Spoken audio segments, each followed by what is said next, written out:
Share कर रहे थे। तो ये पहले चला था हिंदी में भी, सिंधी में भी, उसको फिर से चलाया था। अभी इसके आगे कंटिन्यूटी में थोड़ा सा अनुभव है छोटा सा डॉक्टर का, वो बहुत हमारी लर्निंग के लिए बहुत मस्त लिखा है। उसको पहले पढ़ते हैं फिर चलाते हैं। और इतना कुछ दादा भगवान के मुख से एक अनुभव चलता है, जैसे अभी चला, इतना कुछ सीखने का है उसमें, मतलब बहुत सीखने का। हमको तो ये पता है कि उसका गोला ठीक किया दादा भगवान ने, और दादा भगवान को डॉक्टर ने आकर पाँव छुआ, दादा भगवान ने डॉक्टर की दोनों बीमारियों से उसे छुड़ा दिया। एक जो उसे नींद नहीं आती थी, उसे नींद आने लग गई। दूसरा जो उसको थॉट परेशान करते थे, थॉट तो क्या था, मतलब अपना पाप ही पीछा करता है, उस पाप से तो जीते जी में कोई छुड़ा नहीं सकता, क्योंकि हमारा नर्वस सिस्टम हमें माफ नहीं कर, भगवान माफ कर देता है, गुरु प्रकृति सब माफ कर देते हैं, पर हमारा नर्वस सिस्टम माफ नहीं करता है, अंदर चलता रहता है। उससे गुरु ने छुड़ाया। यही काम है गुरु का, एक नींद देता है और एक हमारे कर्मों का चिट्ठा फाड़ देता है और हमें कर्मों से छुड़ा देता है। ये काम है बड़ा गुरु का। इतनी सारी बातें दादा भगवान ने इसमें बोली, जिसमें यही फील हो रहा था कि जैसे डॉक्टर ने बोला तो भगवान जो भी भगवान, तुम्हें भगवान नहीं मिला है, भगवान का भी तो भगवान है। इतना बड़ा विश्वास, करामतों की भी करामत है। कितना मतलब अनुभव बड़े हैं, ये बहुत बातें हैं इनमें, डेप्थ है। मतलब इतना डिसिप्लिन वाला डॉक्टर, उसकी ऐसी लाइफ स्टाइल और इतना सब कुछ, पूरा जीवन उसने सबका इलाज किया, मुफ्त में दवाइयां भी की, ये भी किया, सत्कर्म भी बहुत किए। पैसे नहीं लेते थे, संत आके रहते थे, उनकी सेवा करते थे, अर्चना करते थे, पूजा करते थे, पर बदकर्म नहीं छोड़ा। गुरु बदकर्म नहीं छुड़ाता है। बहुत, हर बार सुनोगे ना अनुभव को तो हर बार कुछ और समझ में आएगा, हर बार दान के ऐसा ही फील होता है कि बस शरीर से, मन से, वाणी से कोई कर्म नहीं बने, और शरीर, मन, वाणी की तपस्या इतनी इम्पोर्टेंट है गृहस्थ में, तभी हमारा गृहस्थ स्वर्ग और मंदिर बन सकता है,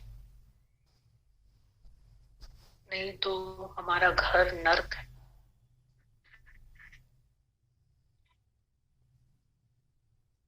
माता भगवान शुरू शुरू में जब हम गए थे बॉम्बे, तब उन्होंने बोला था, अधिकार धिक्कार, दावा दुख। बोलते थे कि दूसरे के बेटे को बोलोगे क्या ब्रेड ला के दोगे प्लीज, और अपने बेटे को बोलेंगे जा जा ब्रेड तो लेके आ। ये उनके वर्ड्स हैं, हमारे नहीं। अपने बच्चे को पढ़ाने में कितने कर्म बनाते हो, माता भगवान ने बोला ट्यूशन भेज दो, तुमसे पढ़ेगा ही नहीं, बोल बोल के उसको बुद्धू बना देते, डल बना देते, बोल बोल के करेगा थोड़ी, तू थोड़ी कर पाएगा, तू ऐसा उल्टा बोल बोल के उसको उल्टा ही बना देते। एक एक बात, इतना छोटा नहीं है जबान की साधना, खाना और बोलना छोटा नहीं है, बहुत बहुत बड़ा है। कितने कहते हैं हमको डायबिटीज, जब मीठे के बगैर नहीं रह पाते,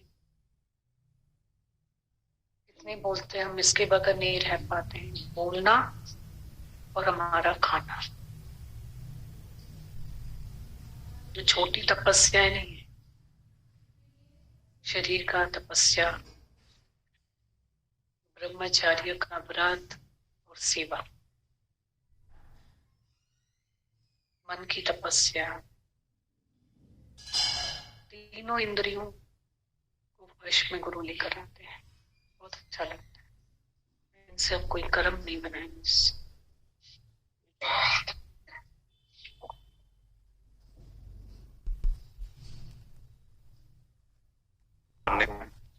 डॉक्टर की आजमाइश ली।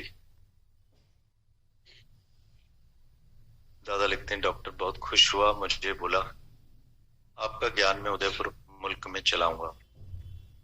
वो गीता को सुनाने वाला बन गया। हमारे पड़ोसी और लोग भी उसके पास आते थे, आकर सुनते थे। ये बहुत खुश हो गया। हम तो थोड़े वक्त के बाद वापस चले गए। एक और मजे की बात हुई।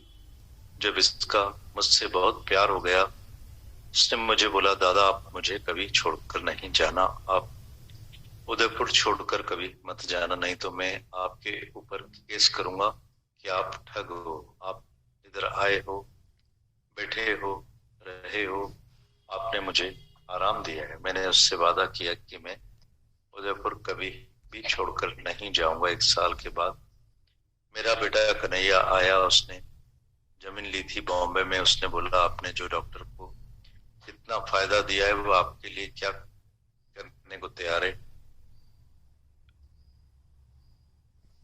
फिर पढ़ते हैं, दादा लिखते हैं, डॉक्टर बहुत खुश हुआ, मुझे बोला आपको आपका ज्ञान में उदयपुर मुल्क में चलाऊंगा। वो गीता को सुनाने वाला बन गया। हमारे पड़ोसियों और भी लोग इनके पास आते थे, आकर सुनते थे। ये बहुत खुश हो गया। हम तो थोड़े वक्त के बाद वापस चले गए। एक और मजे की बात हुई। जब इसका मुझसे बहुत प्यार हो गया, उसने मुझे बोला, दादा आप मुझे छोड़कर कभी नहीं जाना, आप उदयपुर छोड़कर कभी मत जाना, नहीं तो मैं आपके ऊपर केस करूंगा कि आप ठगो। आप इधर आए हो, बैठे हो, रहे हो, आपने मुझे आराम दिया है। मैंने उससे वादा किया कि मैं उदयपुर कभी भी छोड़कर नहीं जाऊंगा। 1 साल के बाद मेरा बेटा कन्हैया आया। उसने जमीन ली थी बॉम्बे में। उसने बोला, आपने जो डॉक्टर को इतना फायदा दिया है वो आपके लिए क्या करने को तैयार है। उसको सच में आपसे कोई हमसे कोई हमदर्दी है। मैंने कहा, एक मजाक करके दिखाऊं। बोला, हाँ। मैंने कहा, कल आना तो चलते हैं डॉक्टर के पास। दूसरे दिन हम डॉक्टर के साथ बैठे। डॉक्टर को मैंने बोला, आज मेरे बेटे का तार आया है मुंबई से, वो सख्त बीमार है, अस्पताल में पड़ा है, मुझे लिख रहा है वहाँ जो डॉक्टर सिविल सर्जन है वो आपका दोस्त है, उसको आप लेकर आओ। वो आएगा तो मेरी दवाई करेगा तो मैं बच जाऊंगा, नहीं तो मैं मर जाऊंगा। यहाँ के डॉक्टर की मैंने दवाई करी है, पर मुझे आपके डॉक्टर में एतबार है। आप डॉक्टर को लेकर आओ मेरे लिए।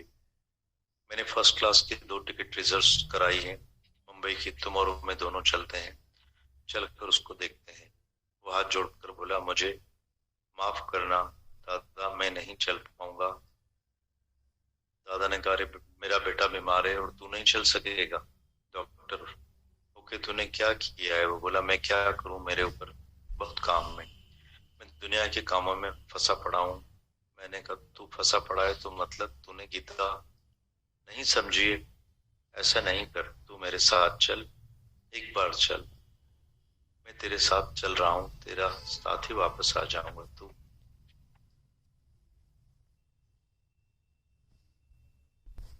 वहां दूसरा डॉक्टर करके देना।